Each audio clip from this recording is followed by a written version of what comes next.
un gusto muy grande para nosotros que Giver haya aceptado venir desde tan lejos. Es su primera vez en Latinoamérica y entonces estamos como muy contentos de todo lo que vamos a aprender de su larga experiencia. Yo voy a contarles, para los que no la conocen, algunas cosas de ella. Muchos han leído ya sus trabajos. Actualmente Giver es profesora emérita de Demografía Económica y del Desarrollo en el Institute of Education del University College de la Universidad de Londres del Reino Unido. Ella ha sido entre 2003 y 2010 directora del Centro de Estudios Longitudinales allí, y también ha sido investigadora y directora de un estudio sumamente importante para el mundo y en particular para los objetivos de este seminario, que es el análisis de la cohorte del milenio del Reino Unido. También, bueno, su investigación ha sido muy vasta en temas de familia, de mercado laboral, de género, de desarrollo infantil. Ha coordinado también la Red Europea de Estudios de Cohorte de Niños, y también ha sido fundadora de la Sociedad para el Estudio para los Estudios Longitudinales y del Curso de Vida, y actualmente es integrante de la Academia Británica. Hoy nos va a hacer la presentación sobre prácticas de crianza y desarrollo infantil, qué podemos aprender de los estudios de cohorte. Y bueno, entonces Giver va a hablar por aproximadamente 40 minutos y después vamos a dejar un espacio para preguntas. So Giver, do you want to start? Thank you. You've been told my objectives. Hay que sacar el micrófono. Oh.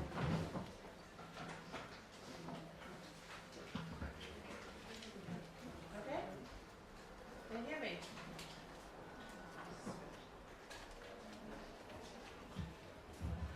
¿Puedes subir un poquito?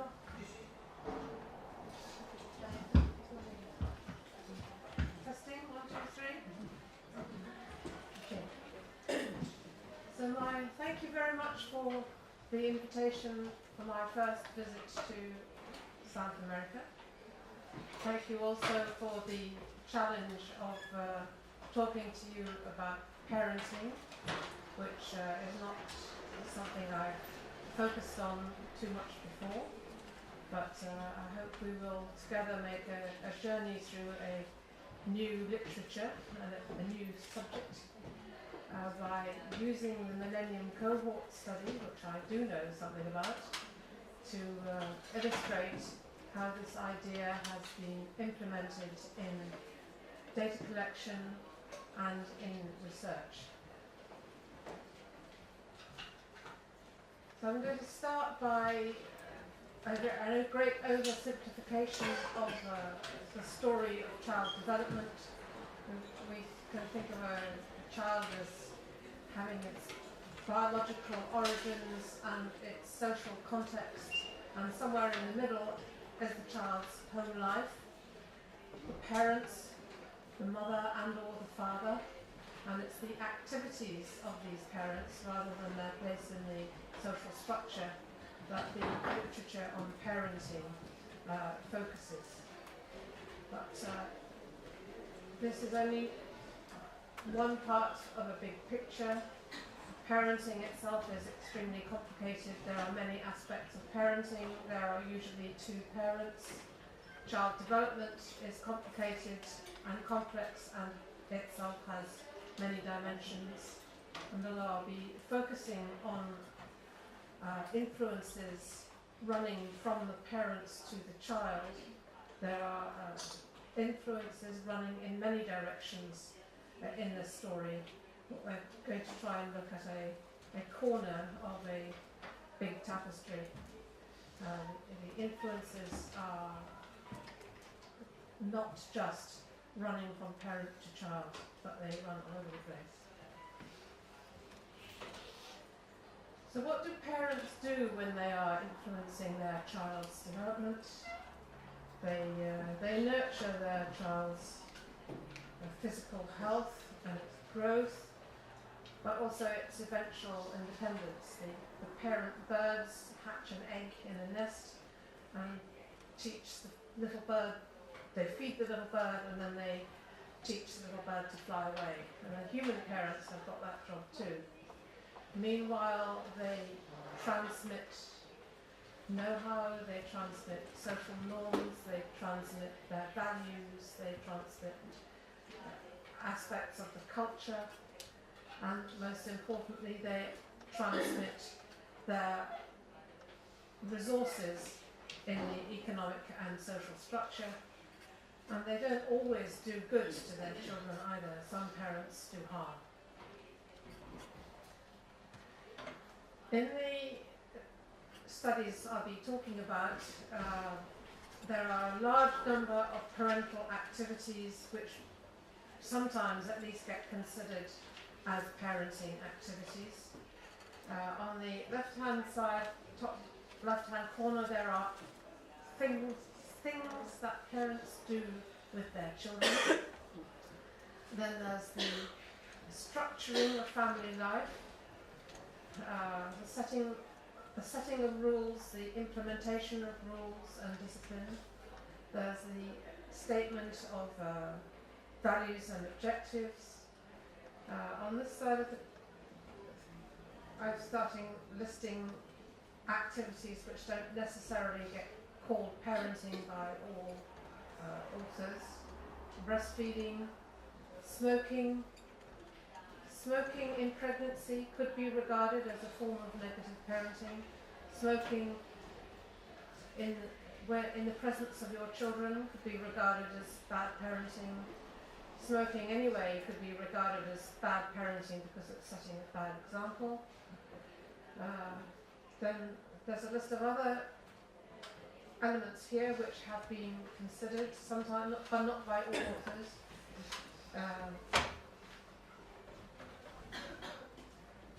Going down to activities, the damaging activities that some parents inflict upon their children, difficult to observe in social surveys.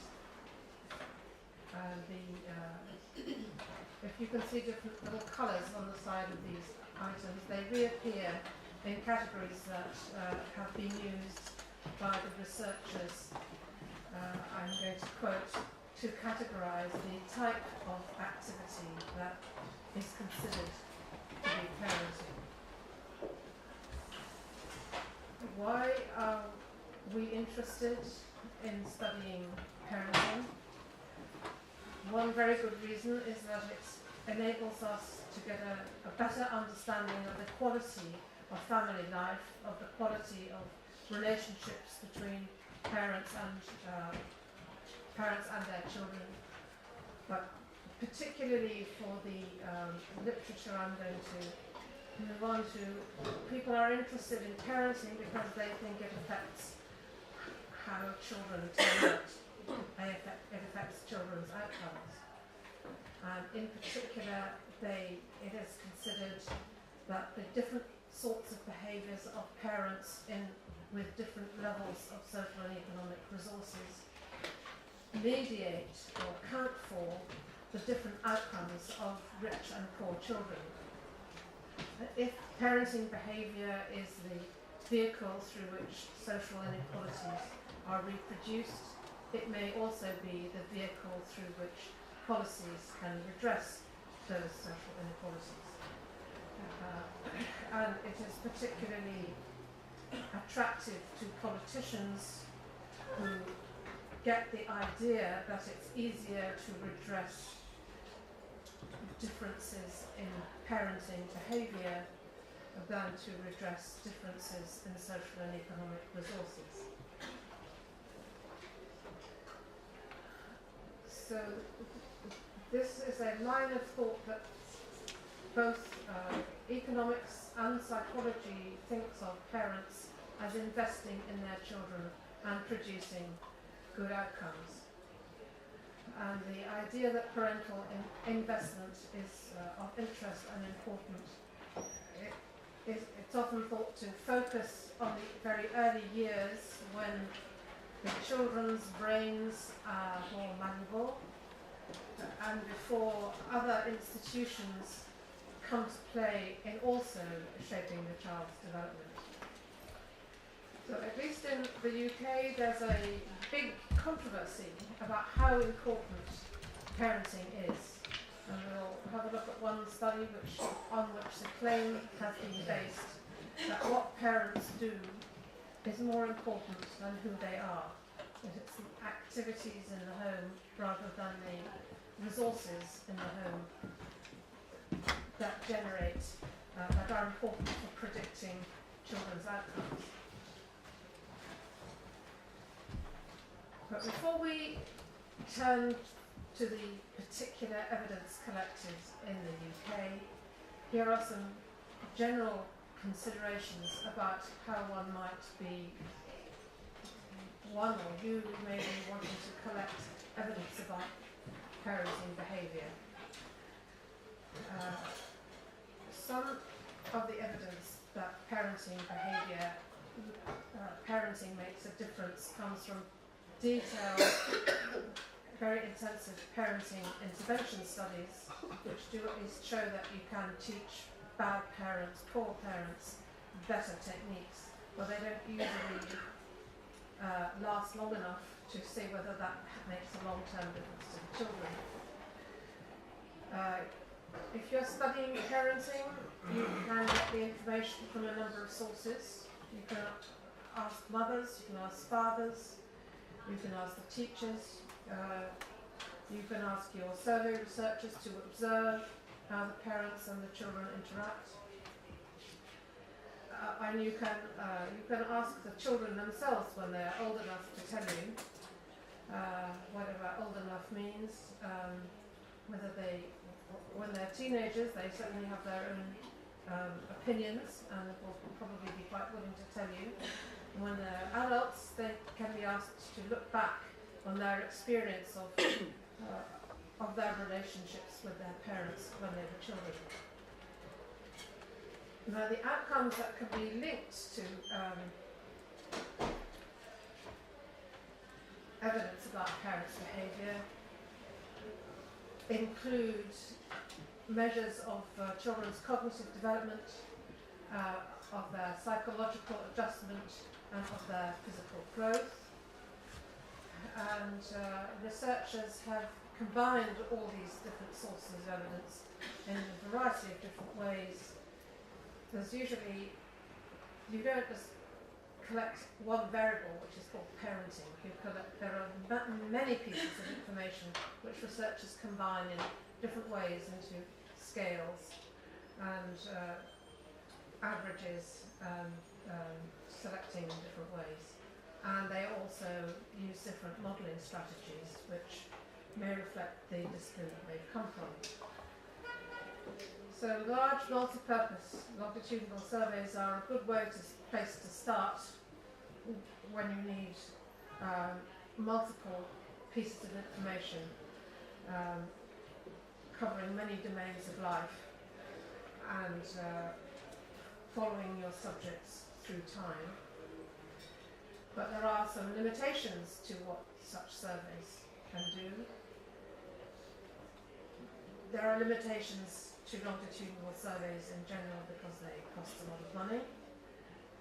But more than that, there's a limit to the amount of time that you can impose on your respondent burden. So that limits how much you can collect too. The instruments in multi-purpose surveys are of interest to a number of disciplines who compete for time on this limited vehicle, and there are inevitably trade-offs between what's the breadth and the depth of the coverage of any one particular topic. Particularly on the subject of parenting, there are other limits to what society as a whole, or the people who impose ethical standards on data collection, will say it's acceptable to ask people about. So in general, you can't go out and ask families if they've stopped beating their children. or if they've ever beaten them. That's just too threatening a question, and it's also likely to lose cooperation in a longitudinal survey. They won't talk to you again if they've been asked once something embarrassing, and they think they're being judged for the quality of their behaviour. So the solution sometimes suggested that the interviewers can go to the home and report back on how good the parenting is, how good the mother's relationship is with her child. It is also difficult. The interviewers may not feel comfortable about doing that. The ethical authorities may not feel that it's an acceptable form of behaviour for a research organisation.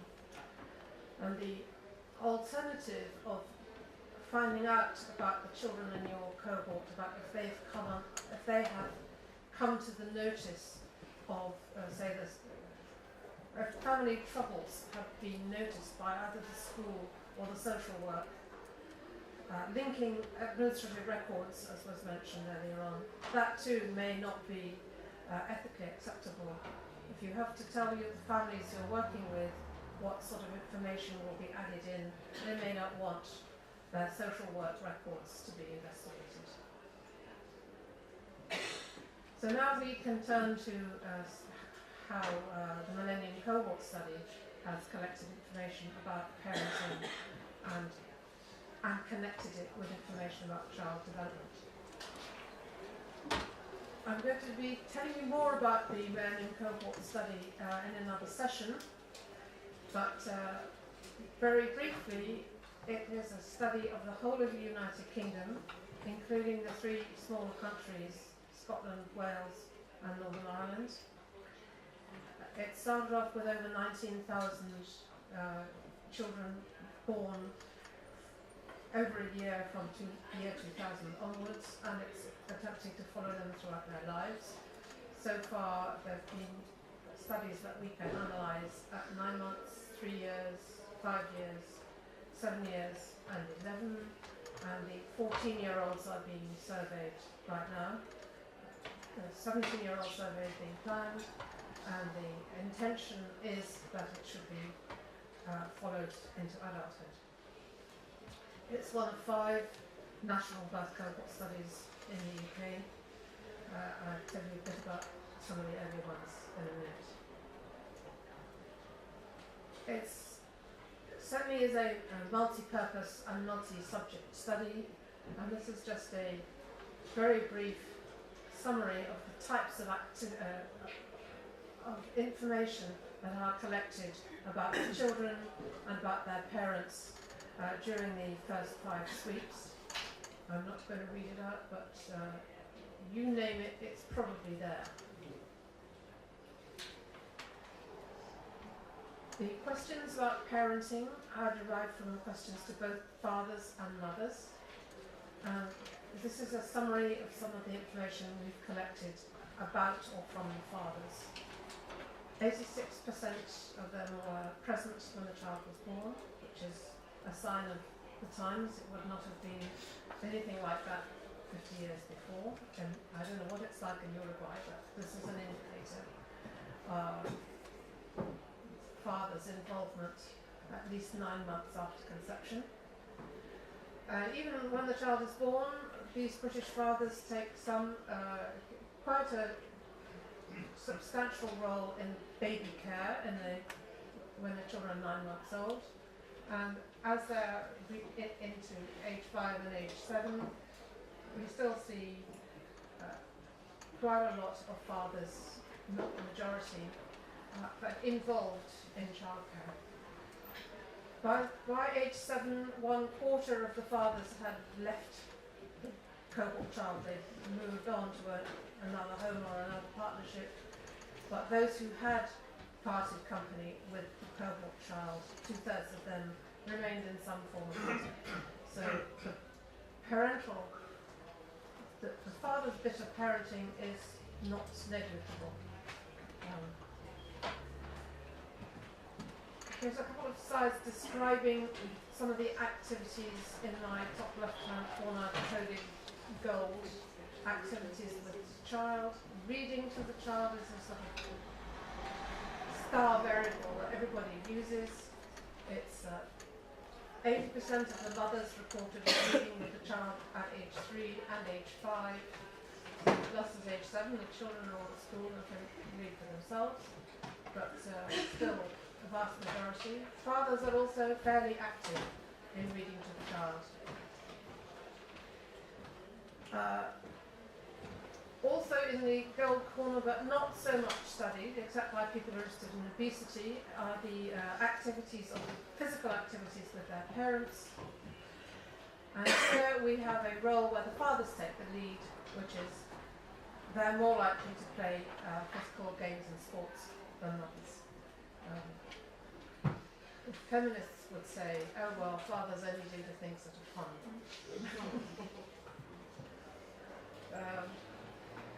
The information, extensive information on rules, discipline, evolves as the child gets older. So these families vary a lot in how much they describe themselves as having structures, but regular bedtime becomes the norm at 3 and 5, not for babies. Admitting to physical punishment of smacking is quite rare, and becomes down to 8% at age 7.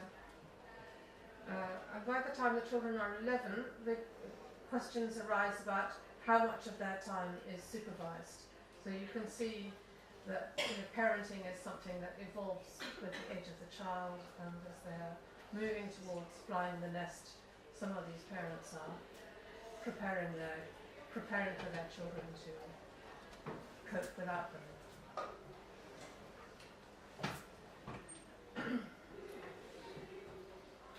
Briefly tell you a bit about what we've learned from the two of the previous cohort studies, which didn't have so many visits when children were in early childhood.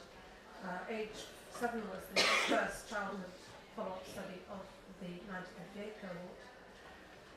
But they do have the undoubted advantage of their cohort children now being grown up, and the 45-year-olds in the 1958 cohort were asked about parental abuse in a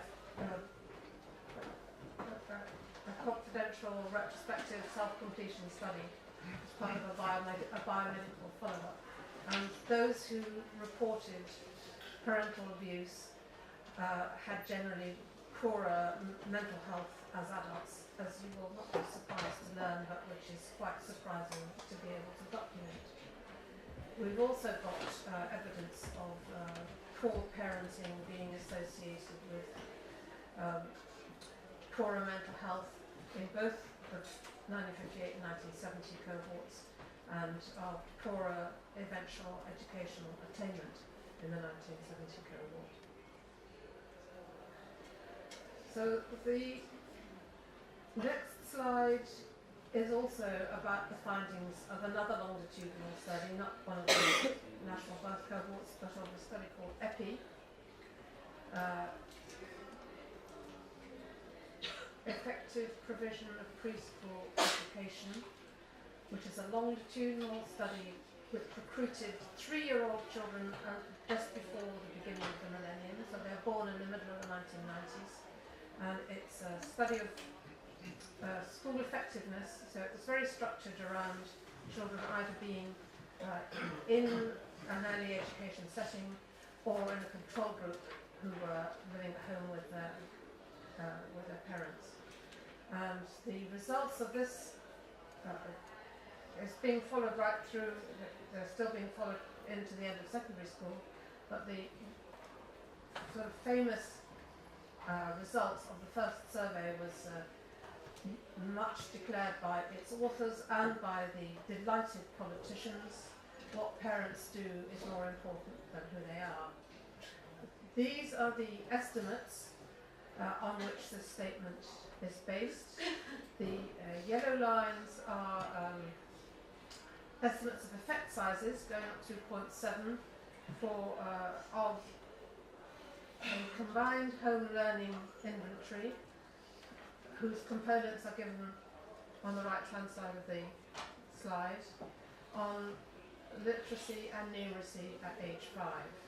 The other predictors in the model are socioeconomic status, mother's education and family income are relatively unimportant in this model, which was a multi-level model controlling for the class, the structure of the class and the teaching that the children also had. So this is a very influential finding, and the EPI team had input into the Millennium Cohort. They collaborated with us, and we used lots of their questions. So here is one of the results that we get in the Millennium Cohort for child outcomes at age 3. Because this is a multi-purpose survey for many users, it's not confined to any particular scientist to produce the results. This was an early and very sophisticated analysis by the economist John Ermish, who had 6 child outcomes, about 3 related to a set of parenting variables, which included the home learning terms used in EPI, plus fetal growth, which he used to represent nutrition in the womb, which he considers to be part of parenting behavior. And so the colour codes, which you should be beginning to recognise, the yellow things are estimates of impacts on these 2 outcomes, vocabulary and in behaviour outcome, from activities with the child. The 2 different coloured bars reflect whether he controlled for social structure or not. The long bars are the kind of crude association between the parenting terms and the outcomes. The short bars are the estimates when you allow for the fact that the social structure has also been responsible for some of the differences in the parenting terms.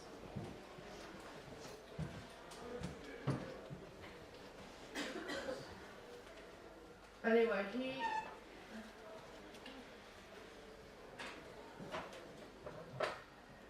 uses these parameters to address the question of how much of a gap between rich and poor children is accounted for by parenting.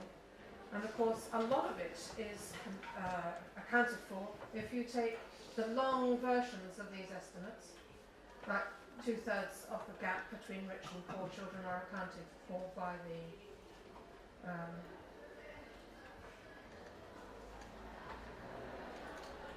parenting terms. But if you also control for, if you hold constant, as it were, the socioeconomic predictors of parenting behaviour, the contribution of parenting to the rich-poor child gap goes down to about 1/5 to 1/3. At age 5, there are quite a lot of analyses. This one comes from Liz Washbrook, who is a young economist at Bristol University, who was commissioned by a member of Parliament called Frank Field to data mine the Millennium Cohort.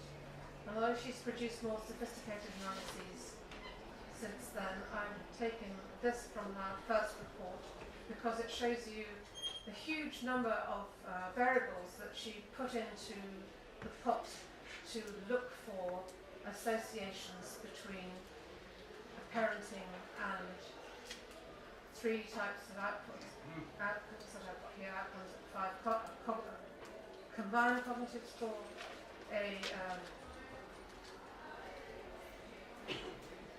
total difficulty score in the strength and difficulties question, and the absence. Well, the behaviour is not bad behaviour. This is absence of behaviour difficulties. The health score is the absence of health problems. The colour coding comes from Washbrook's classification of these huge numbers of terms. The pluses and minuses show where she found a statistically significant independent effect in a multiple regression which had all of these terms in it, plus all of these social structural terms. 154 variables she had in this regression. So the magnitude of a particular coefficient is not interesting, but different outcomes are more likely to be associated with different cognitive terms, with different parenting variables. The health variables are least associated, and in fact she had a fourth outcome that she looked at, which was body mass index, because of the interest in obesity, which was had very little association with parenting terms. This slide comes from those regressions. It summarises the contribution of all of those parameters connecting parenting with cognitive, behaviour and health outcomes into the components of which you might think of as either parenting or structural, and depending on where you draw the line between parenting activities and other family resources, you don't really get anything more than 50% of the rich-poor child gap accounted for by parenting behaviour. What's perhaps more interesting is that the behavioural outcome is more sensitive to parental warmth and sensitivity. The cognitive outcome is more sensitive to home learning activities, which is, it makes sense, it's not surprising.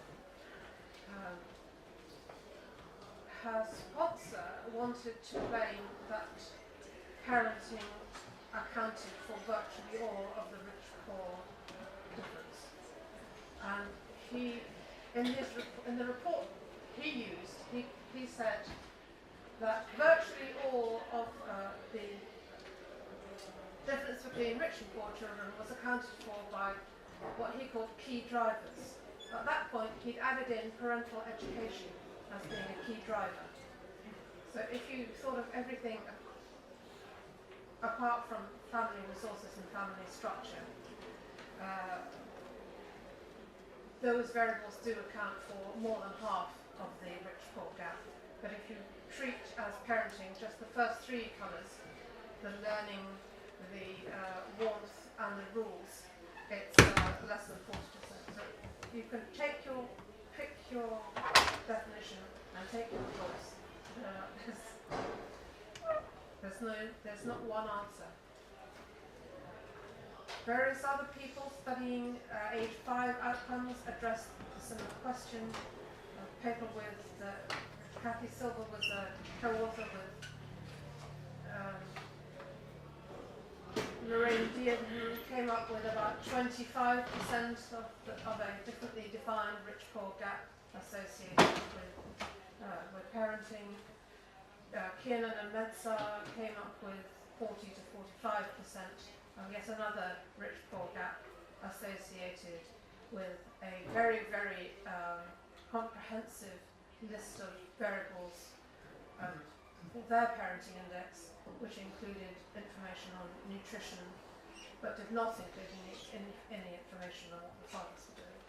But still, it's also, some of you may be interested to know that these exercises found no moderation effects. Mediation, not total, but quite a lot of mediation.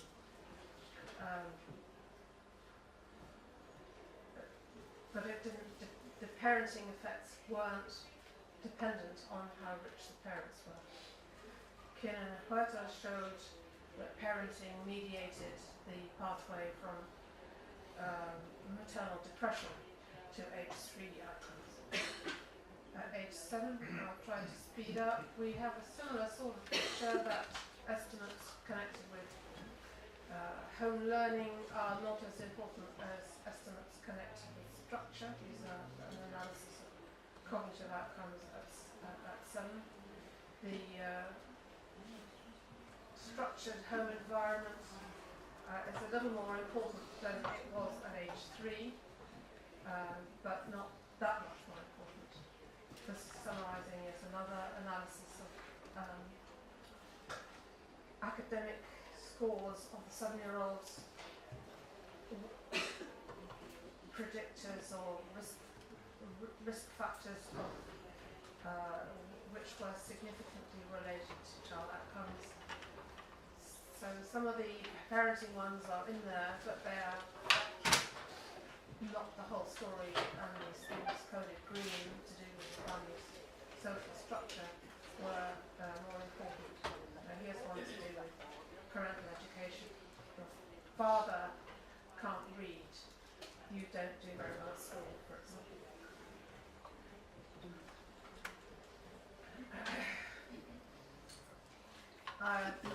There have also been, how much time have I got? Turning to behavioural outcomes at age 7, there have been quite a lot of people working on the subscales that can be derived from the Strengths and Difficulties questionnaire. This is an example of a structure equation model which has got all of the 4 subscales as outcomes. Social advantage, which I don't know if it's green on your screen, it's supposed to be green, a latent variable affecting social advantage, maternal mental health on the left-hand side, and these basic predictors are very important in connecting the child's origins with their scores at age 7. There are pathways all over the diagram which I haven't shown because there are too many lines on it already, but the significant pathways with correlations of about 0.2 connect both of these with all of these 4. But what we have in this particular paper, in the model, we looked at the aspirations expressed by 7-year-old children as possible predictors of their behavioural scores at age 7. We looked at the child's cognitive ability as measured at 5, and 2 variables connected with the parenting battery. A set of home learning variables, the reading, singing, those kind of things, and which turn up in every article. I picked this particular paper because it looked for a connection between the values that the parents were asked about at age 3 and whether they were connected in any way with how their children were turning out behaviourally. So in this interstices of the model, these intermediate pathways, the really strong connection is from social disadvantage to child cognitive ability, and child cognitive ability is a strong predictor of the age 7 behaviour outcomes. The rest of the pathways, where significant, are relatively weak, but they're not totally absent. Home learning has some connection with the 2 externalizing types of problems. A parent wants their child to be popular. That is connected with the child wanting to be rich and famous. That's what the extrinsic means when they are asked what they want to be when they grow up. parent wanting to instill religious values, that is connected with emotional symptoms or the avoidance of emotional symptoms. The green line is good news, the red line is bad news. So collecting all this information about parents' activities was not a complete waste of time, but it did not completely zap the influences of social disadvantage. The same team of which I'm part has looked at various other of the age 3 parenting variables as predictors of these outcomes. Parental warmth is good news. Parental harsh discipline doesn't seem to make much difference to the children up to age 7. So this rapid survey is not comprehensive in that there is research going on that I haven't covered, and there's plenty of other things that could be done in the future when more information accumulates. Breastfeeding is an important topic in its own right, which my successor as Millennium Cohort Director is doing some important work that other people have looked at, whether the positive associations of breastfeeding are spurious or not. I think they partly are, and they can partly find a biological benefit, but whether you call that parenting is beyond the scope of this talk. Infant attachment. There are complaints that the age 9-month survey did not have the kind of intensive, didn't collect enough to be able to detect infant attachment. And they certainly did not have enough time to take every one of the 19,000 children into a psychologist's office to do an observation of the strange room experience. So other surveys may do better on infant attachment. For example, the German survey is videoing infants, but that's on a smaller scale, and it's become and they've not only got the money to do it, but they have got ethical permission to do it. I haven't gone into the differences between mothers and fathers or girls and boys in this. I think in some variables and some outcomes, particularly the conduct problems, there are big differences between girls and boys. But, I haven't shown those.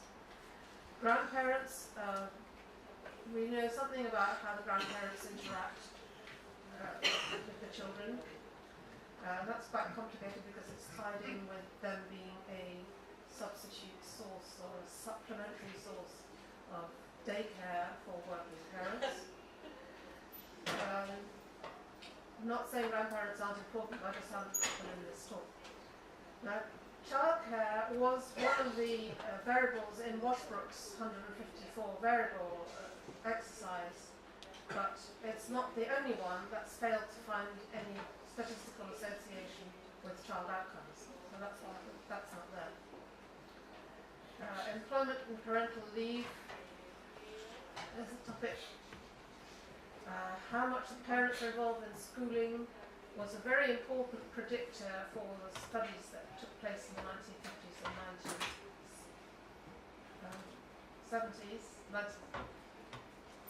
Well, the 1946 cohort and the 1958 cohort, the teacher's assessment of the parents' involvement in the child's education turned out to be highly predictive.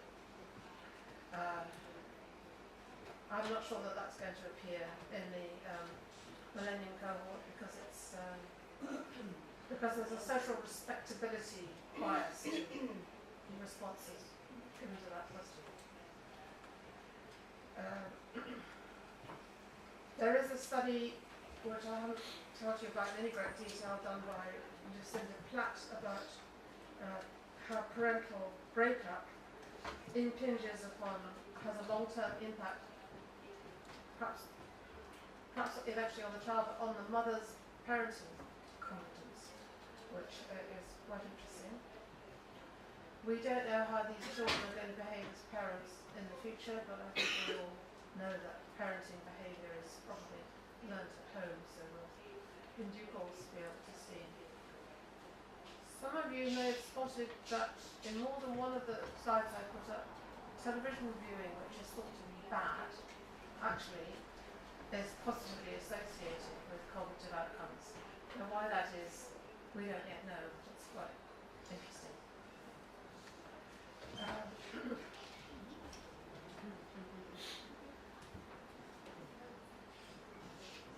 So the summary of the summary is that parenting variables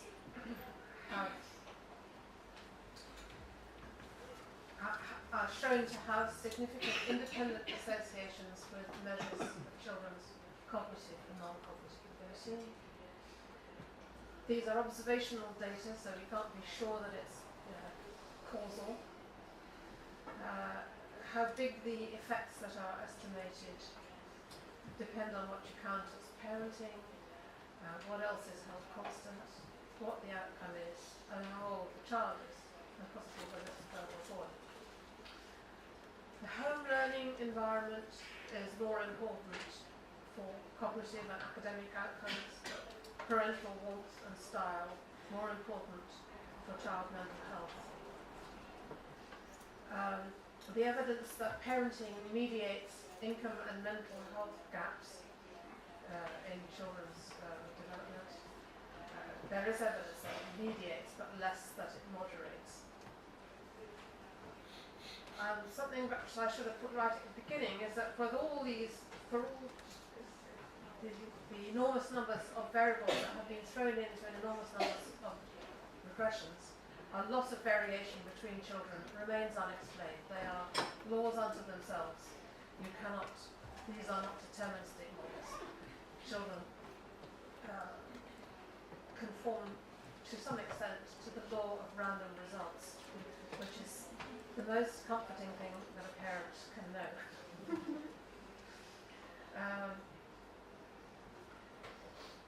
And it's also the case of that I haven't really gone into the attempts that some people have made, including the video in this room, to allow for feedback on the parents of the way the children behaves.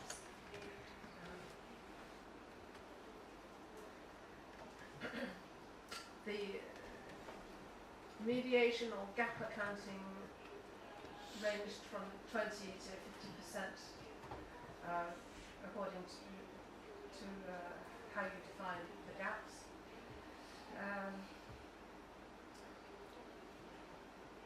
But the policy implications of this depend on whether it will be feasible to reduce the so-called deficits in parenting behaviour without also affecting the deficits in resources which you are trying to compensate for. So, although parents' attitudes and behaviour look attractive to politicians to talk about and infuriate some of their critics by saying they are blaming the victims, we should avoid concluding that parenting is a panacea.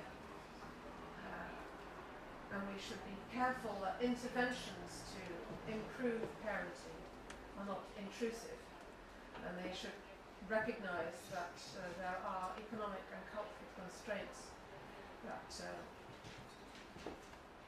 limit and explain why parents display these deficits. But the multidimensional nature of the relationships that we have discovered suggests to me that any interventions shouldn't just be on parenting, but they should involve combining in the domains of health, housing, healthcare, and income support, and employment provisions for parents, and for schools and parents to work together, which I think we're quite keen to do.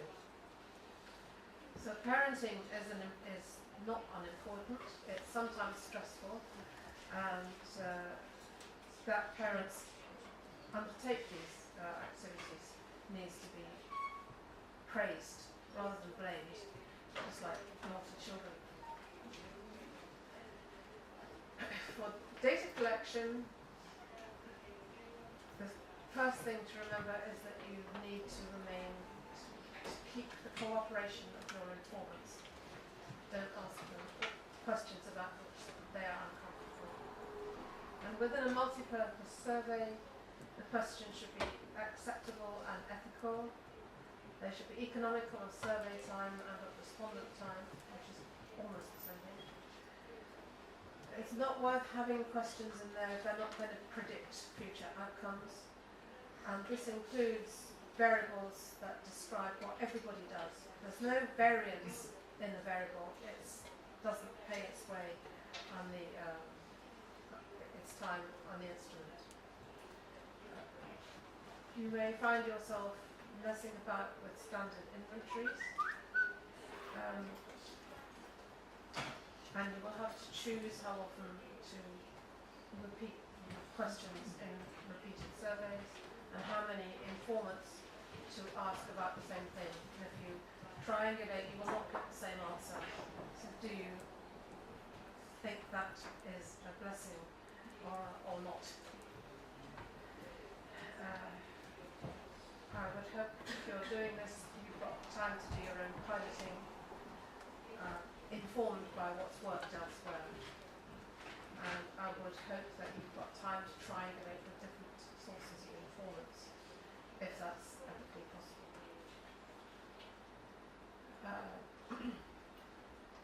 So, I think I've said all that, and I think I've run out of time. Okay, thank you. Bueno, entonces ahora abrimos un espacio para preguntas y comentarios. No sé.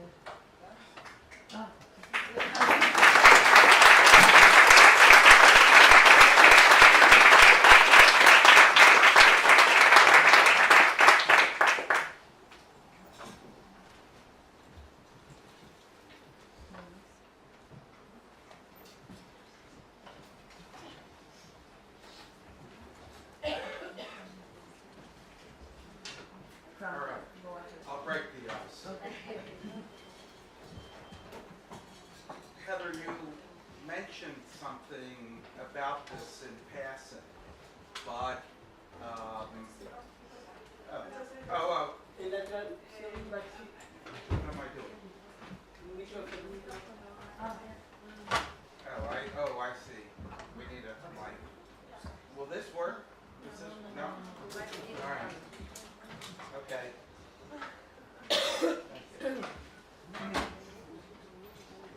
Heather, you mentioned something in passing about the effects of trying to alter parenting practices through educational programs or interventions of various sorts. And I think it is worth pointing out that in the U.S., I did a review of random assignment programs to affect parenting attitudes for various kinds of interventions, and the result was that most of these programs don't generally work. That in effect you can't really modify. It's not too surprising, but in 10-week courses or even in the nurse visiting programs that go on for several years, you cannot alter parents' attitudes enough to make a difference for, let's say, schooling outcomes. There's some positive effects on reducing maltreatment, but nothing on schooling as far as I could tell in the survey that I did. that leads me to ask the question, should we be paying so much attention to parenting practices as we do? We know that they are associated with various things, but if we can't alter those practices through interventions that involve at least didactic approaches, then what policy significance does this kind of work have? Well, I think that reduction in maltreatment is a good thing in itself. Yeah. And that one shouldn't be overly focused on academic outcomes. Okay. But I'm not very surprised that where you have got evidence on long-term outcomes that you don't pick up very much.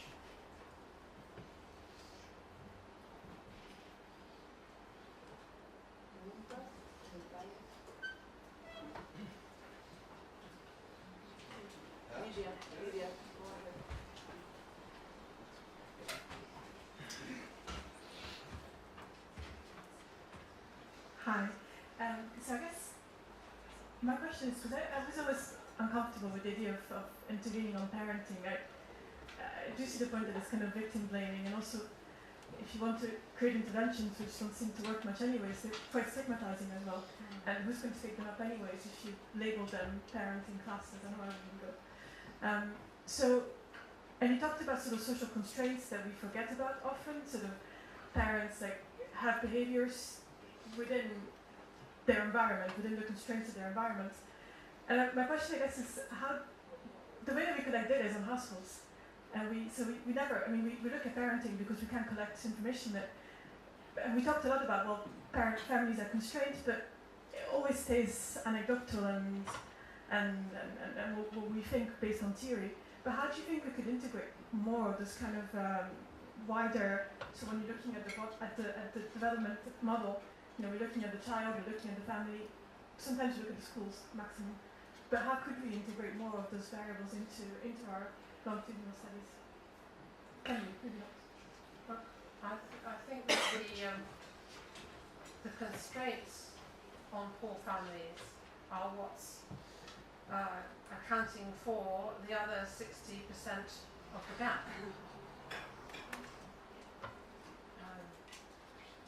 And actually, I would suggest that the interventions shouldn't just be, say, a home nurse doing parenting, but it should be the housing officer, the income support person, or whatever they're now going to be called, if any. There should be coordination with the schools. The support need, the problems are multifaceted, so the solutions need to be what we call joined up, and not picking on something which looks like victim blaming.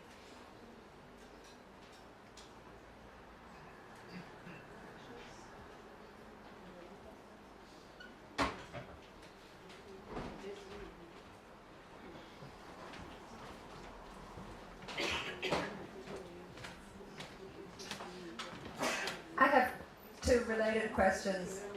I was struck by your bullet point about parenting mediates but doesn't moderate social class, essentially. And so one of the questions is, what were you looking for, or how would it moderate? What kinds of effects would you consider would illustrate that it would moderate, the things that you didn't find? But also, if we're saying that these parenting behaviors mediate, then the implication of that is that it's not a perfect association between the social class and the parenting behaviors, so that in some cases you see parenting behaviors that aren't reflective of the general trend of that group. So my question is, has the study tried to look at ways in which, or cases in which, or patterns in which that you find that you have surprisingly good parenting, say, in people that are socially disadvantaged, and what are the factors that might account for that, which might turn out to be a relevant question for intervening.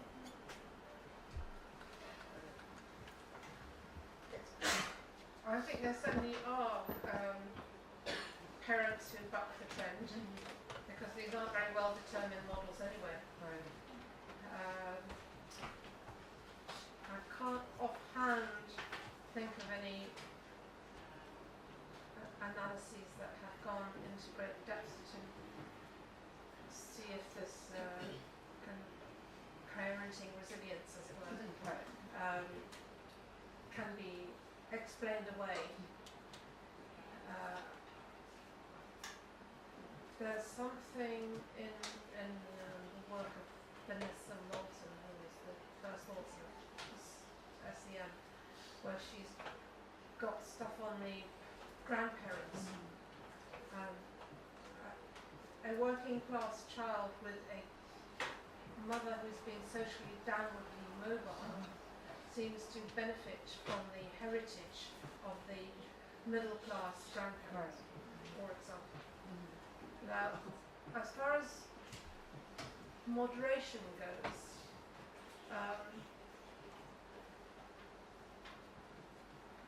I suppose the model would be, does good parenting only matter if you're poor, or only matter if you're rich? Nobody's found that, although it has been looked for. But something of the sort has been found but not published in the early education relationship. Nobody wants to believe that early education does not impact on academic outcomes at age 7 or age 11. You can't find it. Because in this cohort, they all, or 85–90% of them, had early education. So there's an example of the invariance problem. But children of the least educated mothers do seem to show some benefit from, or some further penalty if they were one of the small number that didn't get early education. So there does seem to be an interaction or a moderation. That was found in the U.S. daycare study too, where the families that were the lowest social class families benefited the most from the quality daycare in their language and cognitive skills.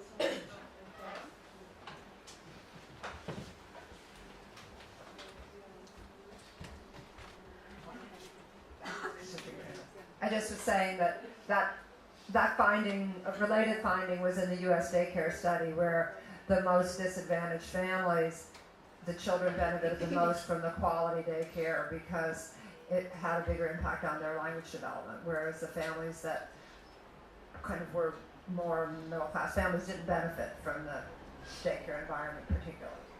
Well, they didn't do any better than they would have done at home. Exactly. I realize that the earlier cohort studies, 1946, 58, 70, didn't assess anywhere near as many variables.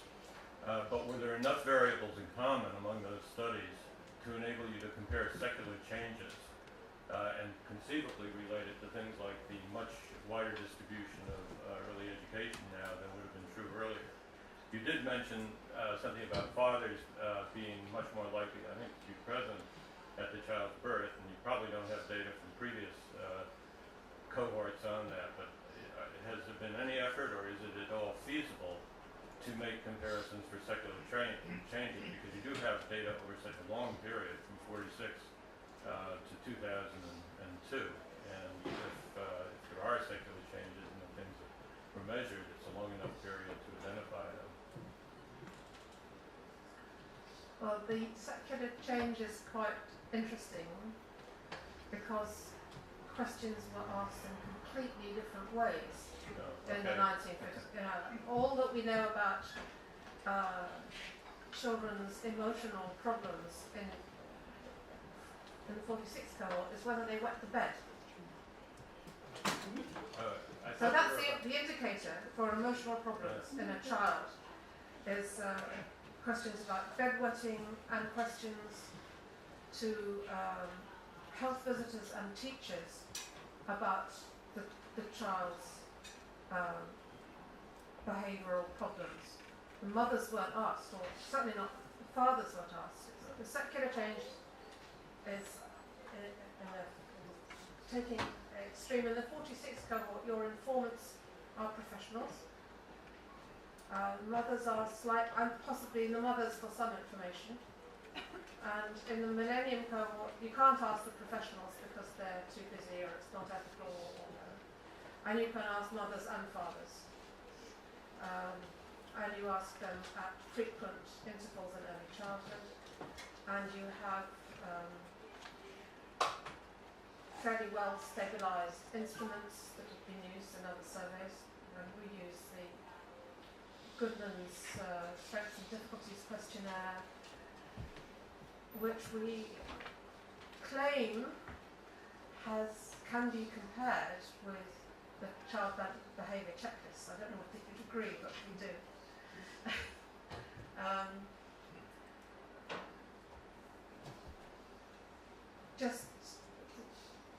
I tried to do a time series on this social and emotional skills of children, and the stuff asked in the 1946 cohort was just no way comparable. Parenting was not invented, so there weren't questions about parenting. One information we do have about parenting behaviour, say in the 58 cohort, is the teacher's assessment of the parent's interest in schooling, which itself has a very interesting category in the response, which is this parent or this mother is over interested. I know that's bad. It turns out people who've analysed it can't find any difference whether the parent is interested or over interested. Taken together, they both predict good outcomes in the labour market. Okay, so the answer may be basically no. I think there were enough items in common, at least between the 58 and 70 assessments of problems based on mothers' reports, that some comparisons were possible, but it was a very small number of items. But I think, what you're saying is the answer is really no. Thank you.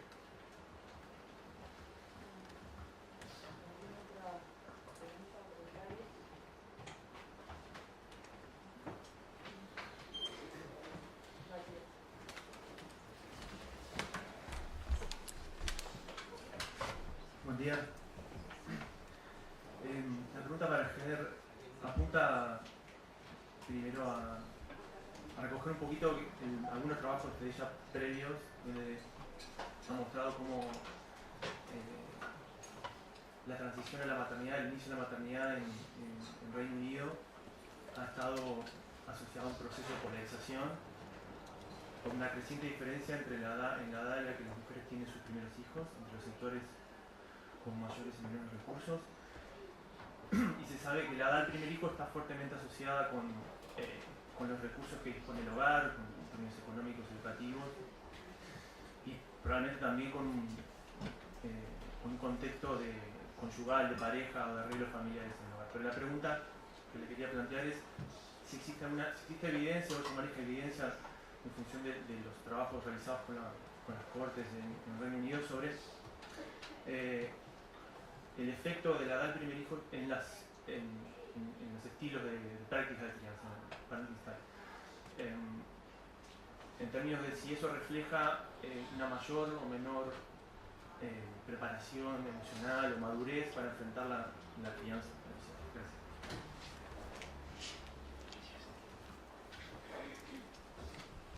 I have done some. Okay. I have done some analysis of the cognitive and behaviour outcomes of 5-year-old children in the millennium cohort, according to the age that their mothers had their first child. So not necessarily the cohort child themselves, but were they a very young mother? So the immediate correlation is that the younger the mother, the worse the performance of the child. But when you include social structures, education, income, housing, you explain it all. This doesn't mean to say that it's not bad to be a young mother, but that the young mothers encounter such relatively poor circumstances that is sufficient to account for why the children aren't flourishing. Now, I didn't include measures of parenting behaviour, but it didn't look as if the parenting behaviour would have been subsumed as correlated with the social structure rather than correlated with the age. The age got eliminated by the structural